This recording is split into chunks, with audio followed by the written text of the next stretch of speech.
Be sure to subscribe for your chance to win a custom leather playmat when we hit 2,500 subscribers. Welcome to Fast Effect Doublespeed Magic the Gathering from ELD's Time Vault Games in Bellingham, Mass. We've got Jason on Turbo Depths riding this win streak, playing against Mark on 4-color Loam.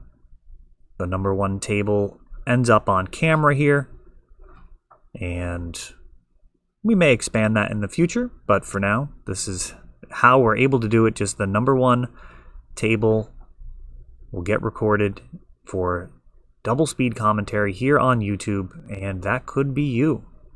Every Wednesday and Friday, we are playing on Discord, and we've got incredible prizes, including Gaia's Cradle and Mox Diamond fetch lands, all donated by a benefactor of the show, Fee, who has generously donated over $2,000 worth of prizes to just kind of brighten everybody's time here in the Legacy community, giving us something extra, a little bit of extra, a lot of extra value. I can't really oversell it. It's completely incredible and just so generous and just very exciting to have that much prize support. Of course, we always give away 100% of our entry fees as credit, but my goodness, the fact that you have a chance for we are giving away a Gaia's Cradle. That is happening. We're going to be using that prize wheel behind me, spinning that wheel, and somebody's going to be getting it. All right, here. So Jason has a Elvish Reclaimer, and so far just Life from the Loam for Mark. Wasteland's going to be the most important card for Mark, and he has a lot of access to it. Knight of the Reliquary can be absolutely brutal versus decks that don't like Wasteland, turning every plains and forest into a Wasteland. And we've already seen Life from the Loam, which means that it's basically just going to be infinite recursion once this gets going. So Mox Diamond enabling Oko to upgrade, some might say, this Elvish Reclaimer. So he's a 3/3. He was a 1/2. He's a 1-mana card, so that's something. And it has potentially prevented just an absolute murder of Mark, as Dark Depths is on board. A crop rotation could be game over. This is a dangerous end step. If Mark gets an untap, he's going to be in much better shape. Oh, he's got the Wasteland.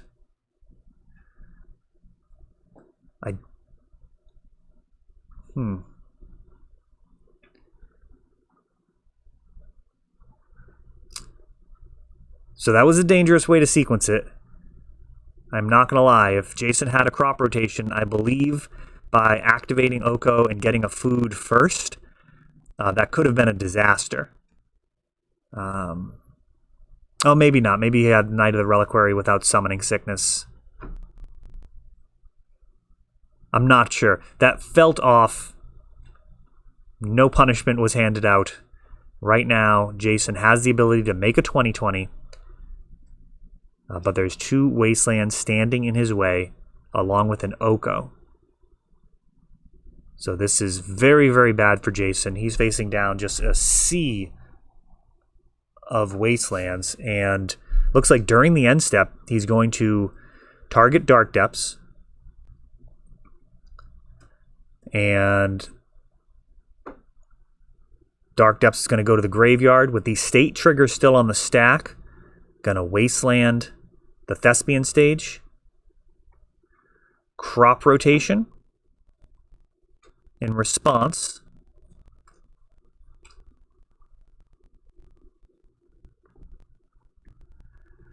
but I don't think this can really amount to very much. Grabbing a Wasteland.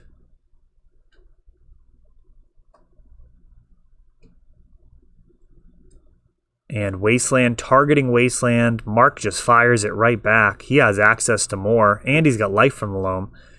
I think this game is over. This is not looking like a thing that can be fought out of. We've got an Inquisition of Kozilek.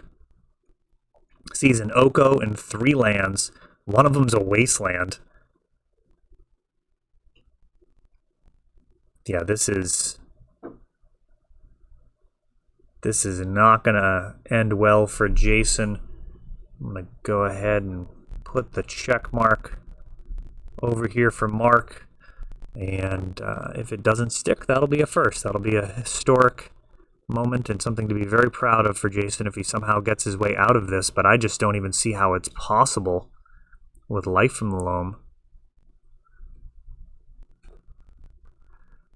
I mean, maybe this is going to involve like a crop rotation for Bajuka Bog to stop the Life from the Loam and somehow make a 2020 and also be able to have it not get elked. I mean, a Vampire Hex Mage taking out the Oko. Like, it's just, what on earth could possibly save Jason here? Maybe like a Charizard V. Get cards from like a different card game in here. That might take care of this, but I just don't see it. I don't think there's magic cards that'll do the job. That Wasteland comes down, and a Dark Confidant. Playing over webcam means there's no chance that Jason can slip a Blightsteel Colossus into Mark's deck and have Dark Confidant kill him. At this point, chump blocking with the elf.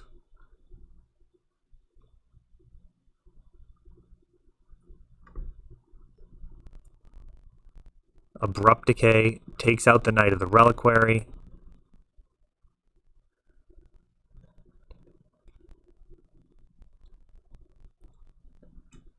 And Jason now scooping it up. The check mark stands. Yeah, that was a grim situation. 4-color Loam perhaps gave up some of its secrets there. I'd imagine that's all Jason was looking for, was just some more information about what Mark was playing. Get some type of insight into what potential sideboard cards he might be up against. The Dark Confidant did add a little bit of information that can... I mean, I don't know how useful some of these things that you're going to be able to deduce are. Like, if your opponent's on Dark Confidant, it is less likely that they're going to be playing Leyline of the Void. Leyline typically requires a playset of 4 Leylines, and that does add an awful lot to the mana cost in your deck. But it's not a given. I mean, I've certainly seen people sleeve it up. It's just painful at times.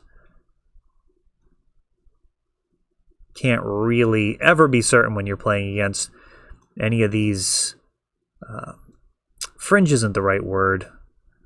It's also not, Rogue's not really totally accurate either, because I mean, if you say 4-color Loam, like, I can probably rattle off, you know, most of the 75 that you'd expect, just kind of as a general concept. We've got a Elvish Reclaimer for Jason, fetching out a basic, and now a Dark Confidant off of Mox Diamond for Mark. Both decks doing what they do. Another basic for Jason. Really, the main pain point, though, is Wasteland being able to... Ooh, Sylvan Library getting snagged. Sylvan actually works so well along with Dark Confidant, smoothing things out and allowing you to not just haphazardly take tons of damage. Stacking up so you're making a land drop every turn. Dark Confidant revealing that land.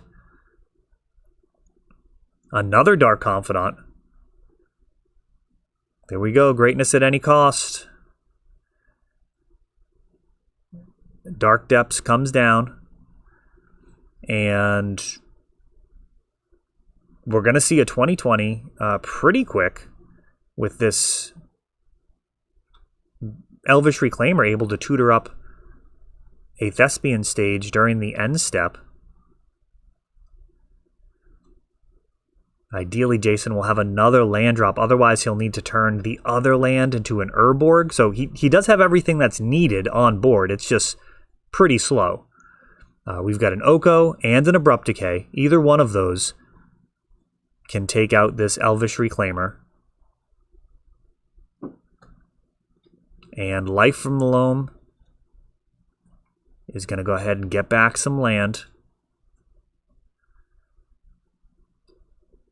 And Jason taking this opportunity to use the Reclaimer to grab Bojuka Bog. Alright, so he's blanking this life from the Loam, playing it pretty slow. We'll see if this type of defensive play ends up being correct. Now, he could have grabbed a Thespian Stage, and then if he makes his land drop for turn, make a 20/20 during the end step. As it stands now, the 20/20 still a little ways away. Knight of the Reliquary and Life from the Loam, 5 more damage.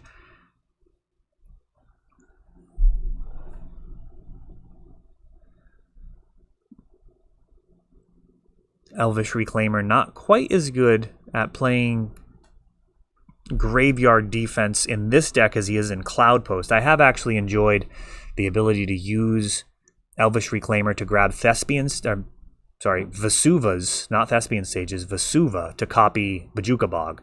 That is a line that is not obvious to people when they play against Cloudpost for the first time, that you just have access to like so many Bojuka Bogs.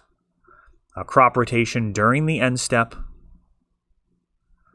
grabbing a Thespian Stage, and making a 20/20, so Jason gets there anyways.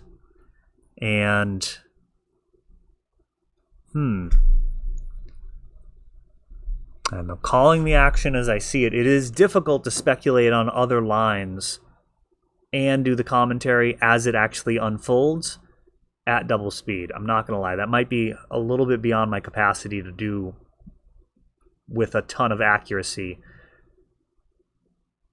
But Oko's life gain is relevant. Being able to gain 3 life to get you outside of 20 can be helpful. He had already taken a bunch of damage from Dark Confidant, so in that game I don't think it would have been relevant. We've got the Knight of the Reliquary, which can go get Wastelands. That wasn't prioritized, and it would have been too slow anyway. So yeah, I think that's probably all fine. Mark's going to be on the play here.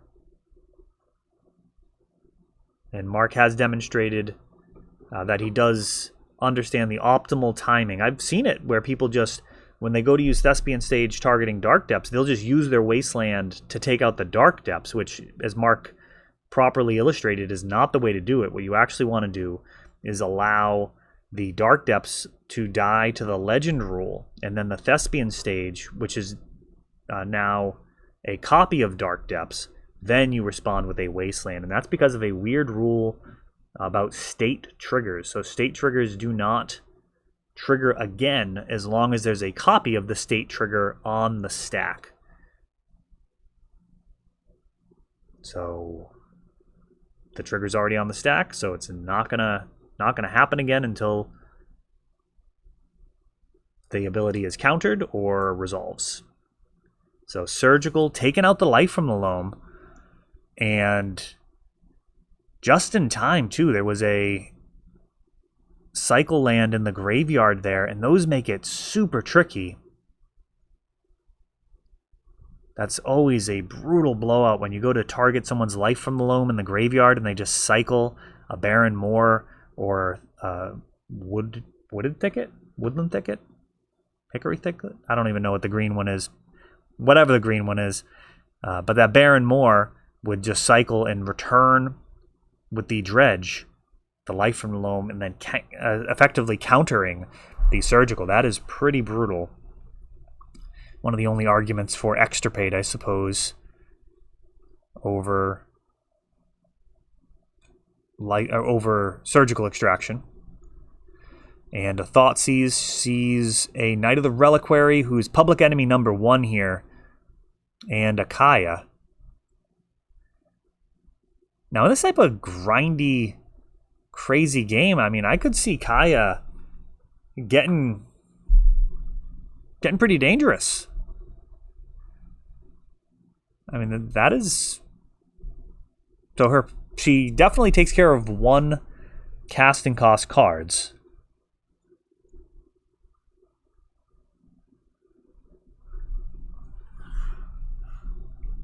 Elvish Reclaimer. Pithing Needle. I don't think we've seen Expedition Map. This the kind of a mid-range depths deck, and now we've got a Sylvan Library into now a Knight of the Reliquary for Mark, and that is going to be very, very difficult to beat. An active Knight of the Reliquary played properly in this matchup is pretty difficult. You can also get Maze of Ith is a possibility. You can attack with Knight of the Reliquary and then use Maze of Ith after combat damage has been dealt to untap it. That way you still have access to go get those wastelands. Getting an attack step and a wasteland out of each turn. Kaya clearing out some more cards, ramping up. Now her ultimate does a damage for each card in exile, I believe.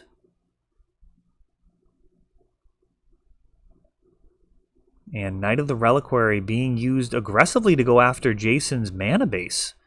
So Mark here, like a true Loam player, not interested in just saving those wastelands to try and stop the combo. He just doesn't want you to have any cards to play. Let's just get rid of the mana base entirely and make this a simple affair.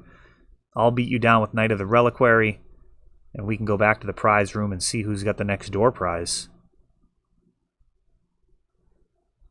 2 more cards being exiled as Kaya gets closer and closer to lethal. This Planeswalker being left unchecked is getting very dangerous. Dark Confidant on the other side. Oh, he's got a maze. Look at that. Knight of the Reliquary. Grabbing another wasteland.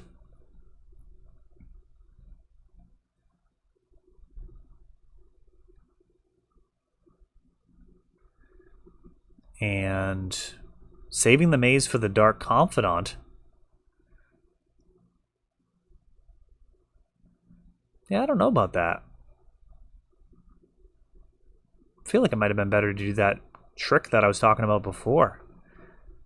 Vampire Hexmage comes down, ruins all the fun, all of that hard work on the Kaya. Oh no, though. So he's got the Dark Depths, he's got a 20/20, but there's a Maze of Ith on board. So this Merit Lage can't actually do lethal. How much is this Kaya going to do?